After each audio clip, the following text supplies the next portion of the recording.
এই সুদ জিনিসটা আল্লাহর কাছে অত্যন্ত ভয়ঙ্কর। সমাজের মধ্যে বর্তমান সুদী লেনদেনটা একদম স্বাভাবিক হয়ে গেছে। সাধারণ মানুষ সকলেই জানে সুদের লেনদেনের ব্যাপারে, কিন্তু যিনি আমাদের খালিক, যিনি আমাদের মালিক, যিনি আমাদেরকে সৃষ্টি করেছেন আল্লাহ রব্বুল আলামিনের কাছে এই সুদটা অত্যন্ত ভয়ঙ্কর।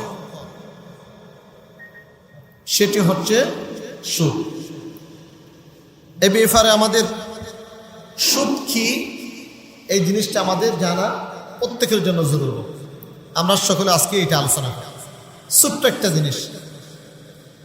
এরপরে এইটা এত বড় গুনাহ কেন?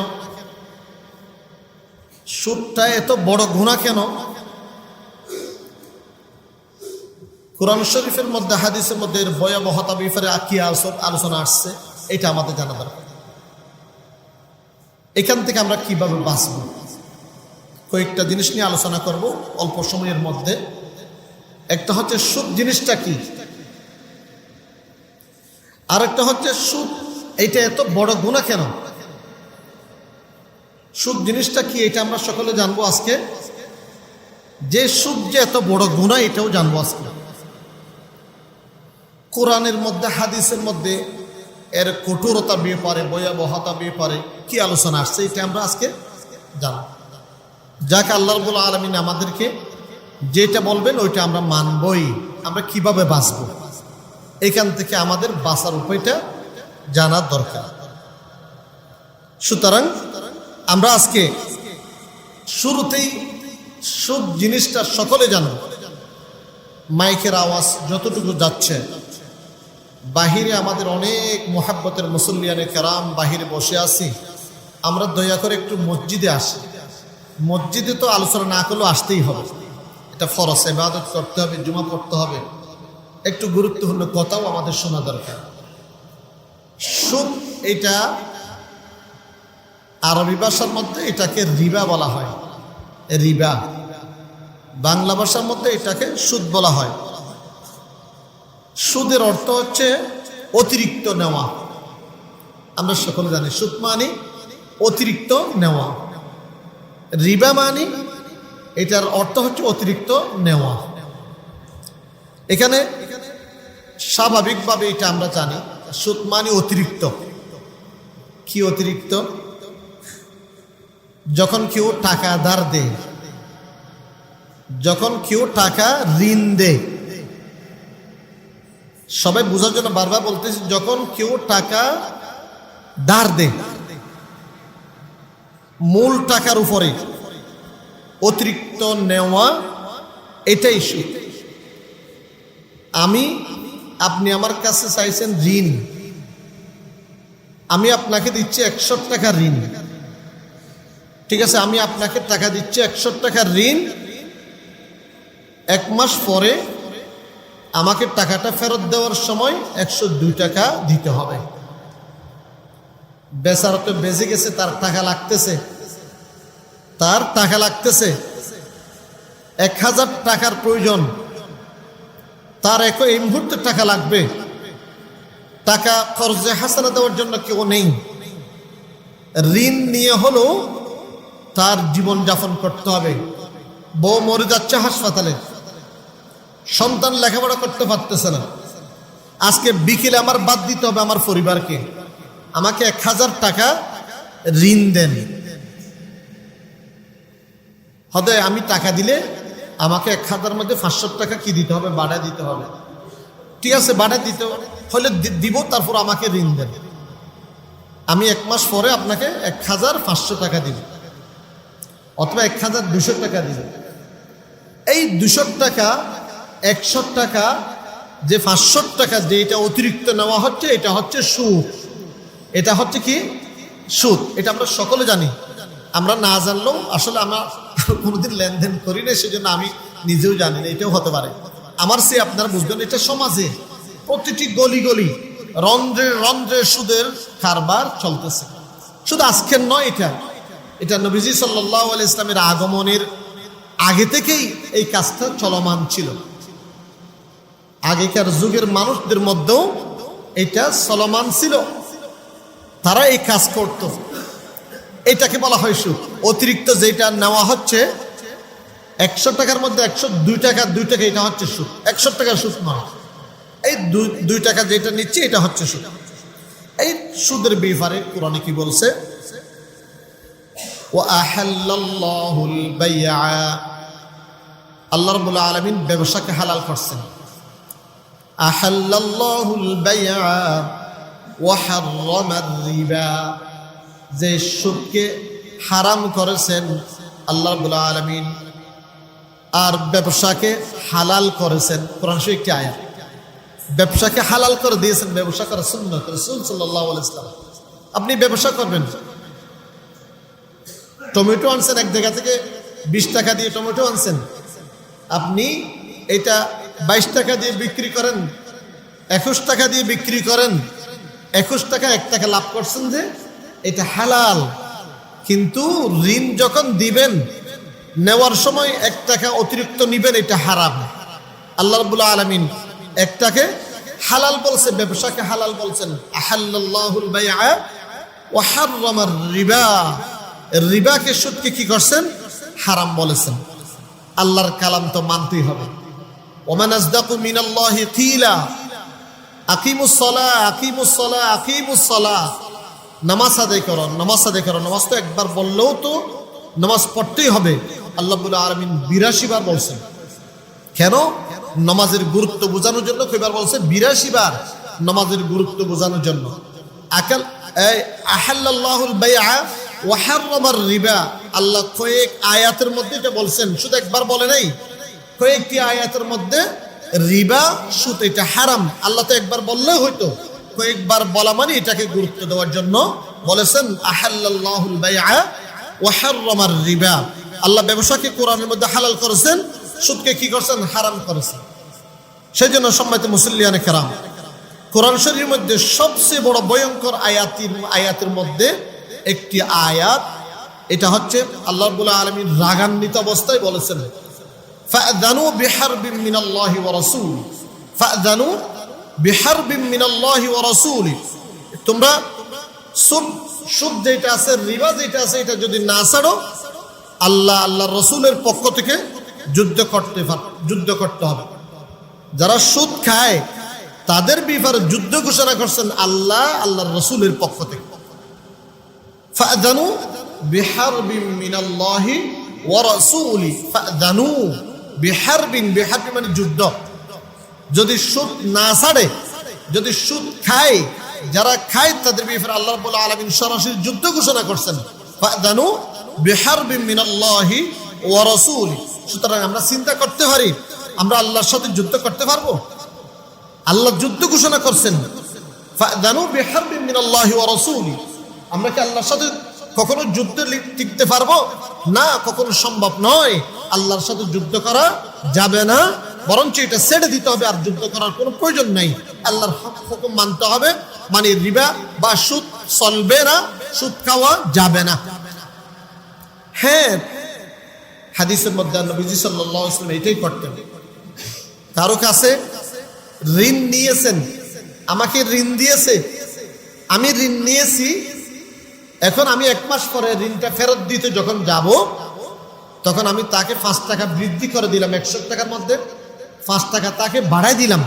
তার সাথে চুক্তি ছিল না, শর্ত ছিল না, 5 টাকা বাড়াই দিয়েছি। এটা হচ্ছে আরো সম্পর্ক বৃদ্ধি হবে। 5 টাকা খুশি করে বেশি করে দিয়েছেন, আপনার বিপদ মুহূর্তে আমি পেয়েছি, সুতরাং আমি দেওয়ার সময় আপনাকে আরো 5 টাকা বৃদ্ধি করতেছি, এটা জায়েজ। কিন্তু শর্ত সাপেক্ষে আপনি যে টাকা নিবেন, আপনি 2 টাকা নিবেন, এটা রিবা, এটা হালাল নয়, এটা হারাম, এটা করা যাবে না। দেওয়ার সময় আপনি, নবীজি সাল্লাল্লাহু আলাইহি ওয়াসাল্লাম দেওয়ার সময় বৃদ্ধি করে দিতেন, সাহাবায়ে কেরামগণ দেওয়ার সময় বৃদ্ধি করে দিতেন খুশি হয়ে। আমরাও সেভাবে যখন ঋণ নিব, দেওয়ার সময় আমি যখন তাকে ঋণ ফেরত দিব, তখন খুশি করে তাকে একটু বাড়া দিতে পারি। সে আমাকে অনেক বড় ইহসান করছিল, অনেক বড় মানে মুসিবত থেকে উদ্ধার করছিল, আমি দেওয়ার সময় তাকে রিবা কেন দিব? তাকে সুদ দেওয়ার কোনো সুযোগ নেই। আল্লাহ রাব্বুল আলামিন এটাকে যুদ্ধ ঘোষণা করছেন, ফাদানু বিহারবিন মিনাল্লাহি ওয়া রাসূলি। সুতরাং এখানে মানে সুদ দেওয়া যাবে না। এরপরে যারা সুদ এরকম সুদি লেনদেন করবে, যারা এই কাজের সাথে সম্পৃক্ত, কিয়ামতের দিন তাদের পরিণতি কেমন হবে? আল্লাযীনা ইয়াকুলুনার রিবা, যারা সুদ খাবে। আল্লাযীনা ইয়াকুলুনার রিবা লা ইয়াকুমুনা, তারা দাঁড়াতে পারবে না, তারা স্থির হয়ে দাঁড়াতে পারবে না। আল্লাযীনা ইয়াকুলুনার রিবা লা ইয়াকুমুনা ইল্লা কামা ইয়াকুমুল্লাযী ইয়াতাখাব্বাতুহুশ শাইতানু মিনাল মাস। হাসর ময়দানের মধ্যে যারা সুদখোর, সুদ যারা খাবে, তারা স্বাভাবিকভাবে দাঁড়াতে পারবে না। তারা শয়তানে কোন একটা মানুষকে যেভাবে পাগল করে দেয়, জিন্নাতে মানুষকে মুসখর যেভাবে মুসখর করে দেয়, জিন্নাতে মানুষকে স্থির করে দাঁড়াতে দেয় না, মানুষ যেভাবে পাগল হয়ে যায়, এইভাবে মাতাল অবস্থায়, পাগল অবস্থায় কাল ইয়মে মাহশরের মধ্যে, হাসরের ময়দানের মধ্যে সেভাবে সুদখোর যারা তারা সেভাবে দাঁড়াবে। আল্লাযীনা ইয়াকুলুনার রিবা লা ইয়াকুমুনা ইল্লা কামা ইয়াকুমুল্লাযী ইয়াতাখাব্বাতুহুশ শাইতানু মিনাল মাস। অত্যন্ত কঠিন আয়াত এটা। সুদখোর ব্যক্তি কিয়ামতের দিন পাগলের মতো হয়ে উঠবে, স্বাভাবিকভাবে উঠতে পারবে না। এজন্য রাসূলুল্লাহ সাল্লাল্লাহু আলাইহি ওয়াসাল্লাম যারা সুদখোর, লাআনা রাসূলুল্লাহ সাল্লাল্লাহু আলাইহি ওয়াসাল্লাম যারা সুদখোর আছে তাদের ব্যাপারে অভিশাপ দিয়েছেন। সুদখোর শুধু সুদখোর নয়, সুদদাতা, যে সুদ খাবে, যে সুদ দিচ্ছে, সুদদাতা, যে সুদ কারবারের সাথে শর্ত ভিত্তিক যে সুদ দেয়, এটা যে লিখে, যে লেখক কাতেব, এরপরে যে সাক্ষী ওয়াশাহিদাইহি, যে সুদের এই কাজের মধ্যে সাক্ষী ছিল, সবাই লানত প্রাপ্ত। লানা রাসূলুল্লাহ সাল্লাল্লাহু আলাইহি ওয়াসাল্লাম যারা সুদ খাবে, যারা সুদ দিবে, যারা সুদ লিখবে, যারা সুদের সাক্ষী থাকবে, সবাই লানত প্রাপ্ত, অভিশপ্ত। আল্লাহ রাসূল সাল্লাল্লাহু আলাইহি ওয়াসাল্লাম তাদেরকে অভিশাপ দিয়েছেন, অত্যন্ত কঠিন। নবীজি সাল্লাল্লাহু আলাইহি ওয়াসাল্লাম অভিশাপ দিয়েছেন, এটা তো আর এই কাজটা করা যাবে না, এই কাজটা করা যাবে না। এই জন্য আমরা কেউ যদি এই কাজের সাথে সম্পৃক্ত থাকে, আমরা সরে যাব। হতে পারে আমরা সবাই সম্পৃক্ত, আমরা সরে যাব, কেউ বাঁচতে পারবে না। অত্যন্ত কঠিন সময় আসছে, ফিতনার যুগ, ফিতনার যুগ, মুসিবতের যুগ, কঠিন। এই জন্য নবীজি সাল্লাল্লাহু আলাইহি ওয়াসাল্লাম যেহেতু এখানে লানত দিয়েছেন, আমরা এই কাজটা করব না ইনশাআল্লাহ। আজকে থেকে এই কাজটা কেউ করব না। সুদের 73টি স্তর আছে। কয়টি স্তর? সুদের 73টি স্তর আছে, 1 2 73টি স্তর। সেখান থেকে সবচেয়ে ছোট যে স্তর আছে, এটা হচ্ছে অত্যন্ত ভয়ঙ্কর। 73 স্তরের মধ্যে 1 স্তর যেটা আছে সবচেয়ে নিম্ন, সবচেয়ে ছোট, এটা সবচেয়ে নিম্ন, এটা অত্যন্ত ভয়ঙ্কর। এটা হচ্ছে হাদিসের মধ্যে নবী সাল্লাল্লাহু আলাইহি ওয়াসাল্লাম ইরশাদ করেছেন, সবচেয়ে ছোট গুনাহ যেটা আছে, এটা এমন যেন মানুষ নিজের মায়ের সাথে ব্যভিচার করেছে। নাউযুবিল্লাহি মিন যালিক। 73টি স্তর আছে সুদের। সবচেয়ে ভয়ঙ্কর স্তরটি নবীজি সাল্লাল্লাহু আলাইহি ওয়াসাল্লামের হাদিসের মধ্যে আসছে। নবীজি সাল্লাল্লাহু আলাইহি ওয়াসাল্লাম ইরশাদ করেছেন, সবচেয়ে ছোট গুনাহ যেটা আছে, এটা হচ্ছে কিরকম? নিজের আপন মায়ের সাথে ব্যভিচার যেভাবে করলে গুনাহ হবে, এর চেয়ে বড় ধরনের বড় গুনাহ হবে। সবচেয়ে নিম্ন গুনাহ যেটা আছে, এটা হচ্ছে সুদের গুনাহ। 73টি বড় বড় বড় বড় ভয়ঙ্কর। কেউ যদি জেনা করে, এর চেয়ে বড় ভয়ঙ্কর সুদের। কেউ যদি জুলুম করে, কেউ যদি অন্যায় করে, কেউ যদি বড় পাপ করে, এর চেয়ে আকবারুল কাবাইরের মধ্যে আছে যে সুদের লেনদেন। এটা মারাত্মক, যার কারণে নবীজি সাল্লাল্লাহু আলাইহি ওয়াসাল্লাম, আল্লাহ রাসূল সাল্লাল্লাহু আলাইহি ওয়াসাল্লাম যুদ্ধ ঘোষণা করছেন, ফাদানু বিহারবিন মিনাল্লাহি ওয়া রাসূলি। এখানে বাঁচার কোনো উপায় নেই। আমরা সকলেই আয়াত দেখে সতর্ক হয়ে যাব ইনশাআল্লাহ। হাদিসের মধ্যে বাবুন, এটা কত ভয়াবহ কথা আসছে। মায়ের সাথে ব্যভিচার মানে কত জঘন্যতম অপরাধ। ছোট গুনাহ যেটা আছে, এটা বড় গুনাহ যেটা আছে, এটার ব্যাপারে সরাসরি আল্লাহ রাব্বুল আলামিন যুদ্ধ ঘোষণা করছে। এখানে কোনো ছাড় নেই। সমাজের মধ্যে, আমাদের সমাজের মধ্যে সুদের কারণে কি কি ক্ষতি হচ্ছে? সম্মানিত মুসল্লিয়ানে কেরাম, শুধু সুদ ব্যক্তিগত গুনাহ নয়। আমরা মনে করি সুদ শুধু আমার, সুদ এটা আমার ব্যক্তিগত, আমি একার গুনাহ নয়, বরঞ্চ এটি পুরো সমাজকে ধ্বংস করে। সুদের কারণে আমি নিজে ধ্বংস হচ্ছি না, পুরো সমাজ, আপনাদের এই যে এই এলাকা সোনারপাড়া, একটা সুদের কারণে পুরো সমাজ ধ্বংস হয়ে যাবে। এটা হাদিসের ভাষা, আমার কথা না, হাদিসের ভাষা। এর প্রভাব, বড় ধরনের প্রভাব পড়ে সুদের কারণে, সমাজের মধ্যে বড় ধরনের একটা প্রভাব পড়ে, মানুষ নষ্ট হয়ে যায়, সমাজ নষ্ট হয়ে যায়। গরিব যারা আছে তারা আরো গরিব হয়ে যায় সুদের কারণে, গরিব যারা আছে আরো গরিব হয়ে যায়। যেমন নাকি আপনি স্বর্ণ বাঁধা দিচ্ছেন, সেখানে আবার আপনার 5,000 টাকা উঠতে উঠতে দিতে পারতেছেন, আপনি কি স্বর্ণ ওইটা মানে সেটা নিয়ে আসবেন, নাকি সুদ দিতে দিতে দিতে আপনার 1 বছর পরে স্বর্ণ চলে যায়, স্বর্ণ চলে যায়, বউ দিয়ে দিতে হচ্ছে, পরিবার বাধা দিতে হচ্ছে, নিজের সবকিছু বিসর্জন দিতে হচ্ছে, নিজের ঘর বন্ধক দিতে হচ্ছে। সমাজের মধ্যে শুধু নিজের গুণা নয়, পুরো এলাকা ধ্বংস হয়ে যায়। এই জন্য গরিব যারা আছে ঋণ নেওয়ার কারণে, আমি এই ব্যাপারে ঋণের ব্যাপারে অত্যন্ত আমার কিছু জানাশোনা আছে, সেজন্য বলতেছি, যারা গরিব তারা আরো গরিব হয়ে যায়। বিপদে পড়ে নিছে, সংসার চালার জন্য নিছে, এখন সে তো এমনিই গরিব, এইটার কারণে আরো গরিব হয়ে যাচ্ছে সুদের কারণে। এরপরে ধনী যারা আছে তারা আরো ধনী হয়ে যাচ্ছে, ধনী যারা আছে তারা আরো ধনী হয়ে যাচ্ছে, গরিব আরো গরিব হয়ে যাচ্ছে। হ্যাঁ, এরপরে সমাজের জুলুম বাড়ে, সমাজের মধ্যে জুলুম বাড়ে, সমাজের মধ্যে জুলুম অত্যাচার বেড়ে যায়, এলাকার মধ্যে দয়া মায়া ভালোবাসা কমে যায়। আপনারা বুঝতে পারতেছেন এটা, এলাকার মধ্যে দয়া মায়া ভালোবাসা কমে যায়, গরিব আরো গরিব হয়ে যায়, বড় মানুষ আরো বড় মানুষ হয়ে যাচ্ছে, সমাজের মধ্যে জুলুম অত্যাচার অন্যায় বেড়ে যাচ্ছে, অতি মানে ধনী আরো ধনী হয়ে যাচ্ছে, পরিশেষে যারা সাধারণ মানুষ আছে তারা বিপদগ্রস্ত হয়ে যাচ্ছে। এই জন্য আমরা বাস্তব জীবনে আমাদের যে সুদ আজ আমাদের সমাজে প্রতিটি সেক্টরের সুদ এটা ঢুকে গেছে, বিভিন্নভাবে ঢুকে গেছে। কিভাবে ঢুকে গেছে? আমরা ব্যাংকের মাধ্যমে আমরা ঋণ গ্রহণ করি, ব্যাংকের মাধ্যমে, গ্রামে গ্রামে ব্যাংক, পথে পথে ব্যাংক, টাউনের মধ্যে আর ব্যাংক নেই। লোন দেওয়ার জন্য, ঋণ দেওয়ার জন্য পথে পথে 2টা দোকান আছে, সেখানে একটা ব্যাংক হয়ে গেছে। হ্যাঁ, 5টা দোকান আছে, সেখানে একটা ব্যাংক হয়ে গেছে, আর টাউনে যেতে হচ্ছে না। এটা ঋণ দেওয়ার জন্য ব্যাংক প্রস্তুত, এটার কারণে সমাজে অত্যন্ত বিপদগ্রস্ত হয়ে যাচ্ছে। ব্যাংকের মাধ্যমে আমরা ঋণ যেটা আছে, এটা ক্রেডিট কার্ডের মাধ্যমে আমরা ঋণ গ্রহণ করতেছি। এরপরে আমরা এনজিওর মাধ্যমে ঋণ আমরা গ্রহণ করতেছি, ঘরে ঘরে এনজিও, ঘরে ঘরে এনজিও, এটার মাধ্যমে আমরা ঋণ গ্রহণ করতেছি। কিস্তিতে অতিরিক্ত অর্থ যদি সুদের ভিত্তিতে হয়, কিস্তি নিচ্ছি, সেখানে অতিরিক্ত টাকা দিতে হচ্ছে। কোন মানুষ, আমি বলি আপনি বলেন, আমরা কেউ বাঁচতে পারতেছি না। মনে হয় কিয়ামতের আগে সমস্ত মানুষ এই অভিশাপের সাথে সম্পৃক্ত হয়ে যাবে মনে হচ্ছে। অত্যন্ত মারাত্মক, ঘৃণিত, মানে ভয়ঙ্কর একটি বড় গুনাহ। এখান থেকে আমাদের বাঁচা প্রত্যেকের জন্য জরুরি। মুসল্লিয়ানে কেরাম, আমরা কি নিশ্চিত আমাদের উপার্জন যেটা আছে এটা হালাল? আমি যে আয় করতেছি, আমরা সকলে নামাজ পড়তেছি, একটু ভাবুন, আমার আয়টা কি হালাল? আমার উপার্জন কি হালাল? একটু প্রশ্ন করবেন।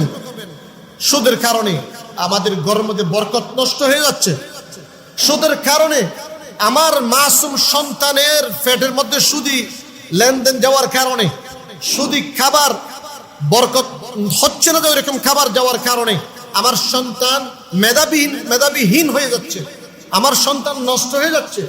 কোরআন শরীফ পড়তেছে, কোরআন শরীফ ইয়াদ রাখতে পারতেছি না। হাফেজ কোরআন হচ্ছে প্রতিটি ঘরে ঘরে, কিন্তু হাফেজ কোরআনের হক আদায় করতে পারতেছে না। কোরআন শরীফ ভুলে যাচ্ছে, অশুদ্ধ তেলাওয়াত হচ্ছে, পরিপূর্ণ হাফেজ কোরআন।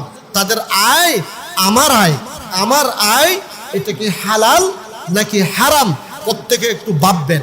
যদি হালাল হয় আলহামদুলিল্লাহ, যদি হারাম হয় এখন থেকে ছেড়ে দিবেন, অতীত বাদ দিবেন, এখন থেকে ছেড়ে দিবেন। ইয়ামহাকুল্লাহুর রিবা, কোরআন শরীফে আছে, ইয়ামহাকুল্লাহুর রিবা ওয়া ইউরবিস সাদাকাত। আল্লাহ সুদকে ধ্বংস করে দিয়েছেন।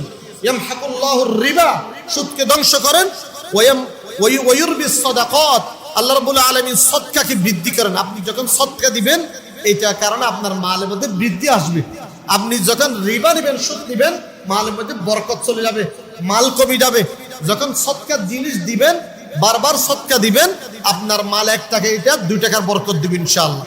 সেই জন্য আমরা ইয়ামহাকুল্লাহুর রিবা, আল্লাহ রাব্বুল আলামিন রিবাকে ধ্বংস করেছেন, ওয়ায়ুরবিস সাদাকাত, সদকাকে বৃদ্ধি করে দিয়েছেন। আমরা বেশি বেশি সদকা দিব ইনশাআল্লাহ। আল্লাহ রাব্বুল আলামিন আমাদেরকে তৌফিক দান করুক সব সময় ভালো কাজ করার জন্য। অনেকে বলে আমার টাকা তো বাড়ছে, এই ঋণের কারণে আমার টাকা তো বাড়ছে। অনেকে বলে কই এখানে বিপদ কই, আমার তো দিন দিন টাকা আসতেছে, আমার তো দিন দিন টাকা আসতেছে, আমি কেন বিপদে পড়ছি না? আল্লাহর কথার সাথে এটা সরাসরি যুদ্ধ হয়ে যাচ্ছে। আমার টাকা বাড়ছে কিন্তু বাস্তবে বরকত নেই। টাকা আছে, ভরপুর টাকা, ব্যাংকের মধ্যে টাকা, চতুর্দিকে টাকা, কিন্তু টাকা কমে যাচ্ছে, এটা আমরা বুঝতে পারতেছি না। টাকা কমে যাচ্ছে, বরকত চলে যাচ্ছে, এটা আমরা বুঝতে পারতেছি না। সেজন্য যে ঘরের মধ্যে টাকা আছে শান্তি নেই। বাস্তব উদাহরণ হচ্ছে, হ্যাঁ মুসল্লিয়ান খেরা, আপনারা দেখবেন যে ব্যক্তি সুদে জড়িত তার জীবনে অশান্তি, সমস্যা, দুঃখ। যারা সুদে জড়িত তাদের চেহারার মধ্যে সৌন্দর্য নাই, তারা বারবার টেনশনে, কখন কিস্তি শোধ করতে হচ্ছে, কখন মাস শেষ হচ্ছে, আমার টাকা শোধ করতে হবে, সব সময় একটা দুঃখ, একটা ফেরেশানি।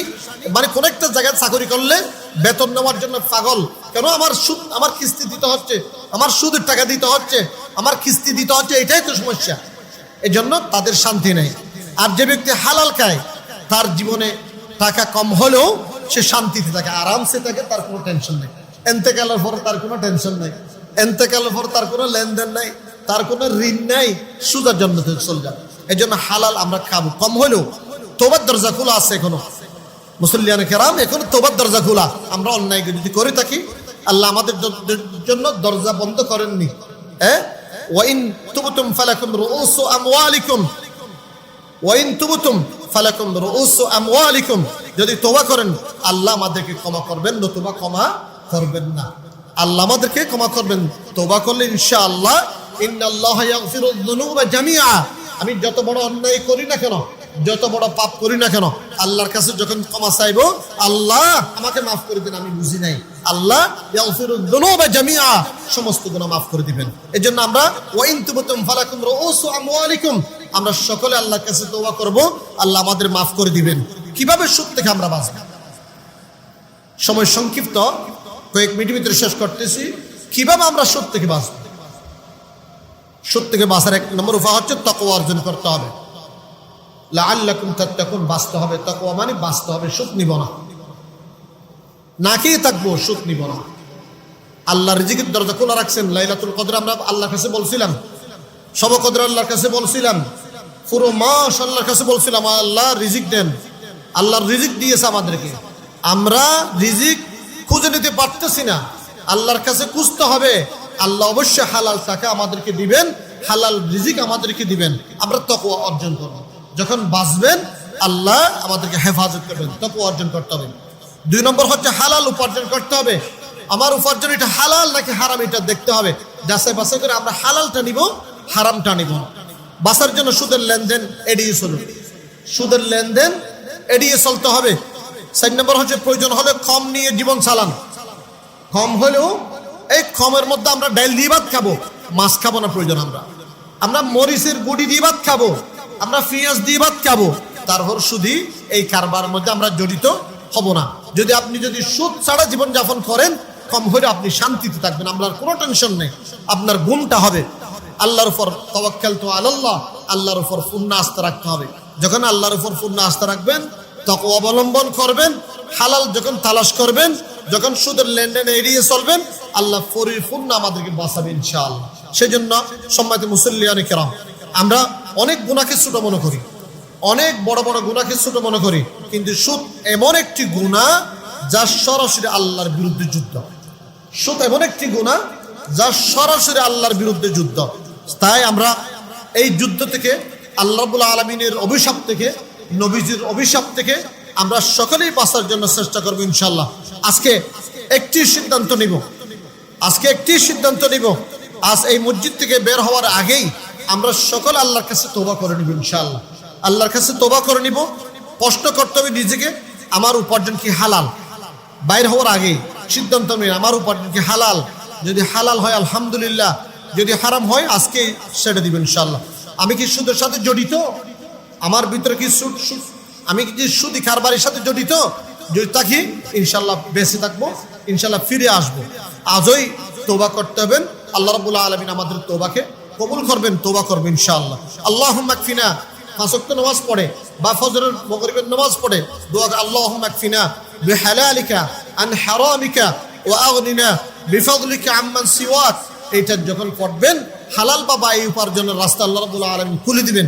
আল্লাহুম্মা কফিনা বিহালালিকা আন হারামিকা ওয়া আগনিনা বিফাদলিকা আম্মান সিওয়াক। এই দোয়াটা বেশি বেশি পড়তে হবে। আল্লাহুম্মা রযুকনা রিজকান হালালান তাইয়্যিবা, এই দোয়াটা পড়তে হবে। আল্লাহুম্মা রযুকনা, আল্লাহর কাছে দোয়া করলে হবে না, ওই জিনিসটা দোয়া করতে হবে। আল্লাহুম্মা রযুকনা রিজকান হালালান তাইয়্যিবা, আল্লাহুম্মা তুব আলাইনা তাওবাতান নাসুহা। আল্লাহর কাছে এটা যখন দোয়া করব, আমরা এই কাজ থেকে, বড় আযাব থেকে, বড় বিপদ থেকে আমাদেরকে আল্লাহ রাব্বুল আলামিন বাঁচাবেন। সম্মানিত মুসল্লিয়ানে কেরাম, আপনাদের সাথে আমি যে আলোচনাটা করেছি ছোট্ট আলোচনা, আজকে আসতেও দেরি হয়ে গেছে, সময় দেরি হয়ে গেছে। আমার দৃষ্টিতে দেখবেন পথের মধ্যে জ্যাম ছিল, তারপরও আপনাদেরকে আমি সুদের ব্যাপারে যে একটা গুরুত্বপূর্ণ কথা বলেছি। অধিকাংশ মানুষ আইয়ামে জাহিলিয়াত থেকে, নবীজি সাল্লাল্লাহু আলাইহি ওয়াসাল্লামের যুগ থেকে আমরা ঋণ সাথে জড়িত, জর্জরিত, বিপদগ্রস্ত সকলে। যখন যাকাত দেওয়ার জন্য বলি, বলে আমি ঋণগ্রস্ত, আমি কিভাবে যাকাত দিব? আমি ঋণগ্রস্ত, আমি তো, আমার অনেক ঋণ আছে, আমার ওইখানে বিল্ডিং একটা হচ্ছে, আমার অনেক ঋণ আছে। এটাকে ঋণ? ঋণ বলা হয়, কর্জ বলা হয় কাকে? কর্জ বলা হয় কাকে? কর্জ বলা হয় আমার পরিবারে বাদ দেওয়ার জন্য, বাদ দিতে পারতেছি না যে কর্জটা নেওয়া হয়, এটা হচ্ছে কর্জ। আমার পরিবার অসুস্থ, হাসপাতালে নিতে হচ্ছে, টাকা নাই, মানুষ থেকে যে টাকাটা নেবেন এটা হচ্ছে কর্জ। আমার ঠাই গুজার জন্য, মাথা গুজার জন্য, বসবাস করার জন্য একটা সিম্পল ঘরের দরকার, বৃষ্টি থেকে যাতে বাঁচতে পারি, ওইরকম ঘর করার জন্য যে একটা টাকা হাওলাত নিতে হয়, ঋণ নিতে হয়, এটা হচ্ছে কর্জ। বড় বড় আপনি ব্যবসার জন্য টাকা নিচ্ছেন, ঋণ নিচ্ছেন ব্যাংক থেকে, এটাকে কর্জ বলা হয় না। সেই জন্য এটাকে আমরা কর্জ হিসেবে ধরবো না। প্রত্যেকে যাকাত দিবেন। যাকাত যখন আদায় করবেন, আল্লাহ আপনাকে বড় বিপদ থেকে, বড় অ্যাক্সিডেন্ট থেকে, আগুন থেকে, বিপদ থেকে হেফাজত করবেন ইনশাআল্লাহ। আমি আপনাদেরকে আবার বলছি, সম্মানিত মুসল্লিয়ানে কেরাম, আমরা যদি আপনাদের সামনে কথাগুলো না বলি আর কে বলবে? আমরা যদি না বলি আপনাদের সামনে এই কথাগুলো কে বলবে? আল উলামা ওয়ারাসাতুল আম্বিয়া, উলামায়ে কেরামগণই এটা বলবে। উলামায়ে কেরামগণ বলবে দাওয়াতুন নিসবত। আমি দুশ্মনীমূলক বলি নাই। এই আলোচনা করলে বিপদ। হ্যাঁ, প্রত্যেকে এই কাজের সাথে সম্পৃক্ত। আমি আপনাদের এলাকাতে একদিনের জন্য আসছি, যতদিন থাকবো ইনশাআল্লাহ আপনারা আমাকে বলবেন এই এলাকা কি কি দরকার। আমি আপনাদের যাচাই বাছাই করে কোরআন হাদিসের আলোকে কথা বলার জন্য চেষ্টা করব। কোনো ব্যক্তি বিশেষ আমরা এখান থেকে যাওয়ার পরে কোনো ব্যক্তি যদি সুদের সাথে জড়িত কেউ যদি জানি, এটা তাকে হেয় করে কথা বলবো না, তাকে হিট করে কথা বলবো না, মারামারি করবো না, তাকে গিন ফিদ্দা এরকম কোনো কাজ আমরা কাজ করব না। আমরা উদু ইলা সাবিলি রাব্বিকা বিল হিকমা ওয়াল মাউইযাতিল হাসানা ওয়াজাদিলহুম বিল্লাতি হি আহসান। আমি দাওয়াতুন নিসবত আপনাদেরকে কথাগুলো বলছি, আপনারা সবাই গ্রহণ করার জন্য চেষ্টা করবেন। কেউ যদি তাকি, আমিও যদি তাকি, এখন থেকে আমরা আজকে থেকে বাঁচার জন্য আপনারাও চেষ্টা করবেন ইনশাআল্লাহ। আমরা সকলে বাঁচার জন্য চেষ্টা করব। এটা আজকের ঘটনা নয়, এটা আজকে নয়, এটা অনেক আগে থেকে আসতে আসতে এখন সমাজে রন্ধ্রে রন্ধ্রে রন্ধ্রে, গ্রামে গ্রামে ঢুকে গেছে। অত্যন্ত বিপদের সম্মুখীন। কুল্লু নাফসিন যায়িকাতুল মউত, মৃত্যু তো অবশ্যই স্বাদ গ্রহণ করতেই হবে, মৃত্যু অবশ্যই গ্রহণ করতে হবে, মৃত্যু হতে হবে, এটা সত্য, সত্য কোনো সন্দেহ নেই। মৃত্যুর আগে পরিপূর্ণ প্রস্তুতি গ্রহণ করবেন। আমার লেনদেন দেনা ফানা কিছু যাতে না থাকে। আমার ইন্তেকালের আগে আমার ব্যাংকের মধ্যে কোটি কোটি টাকা রেখে গেছি, আমার ইন্তেকাল পরে কোটি কোটি টাকা নিয়ে ভাই বড় ধরনের মারামারি হয়।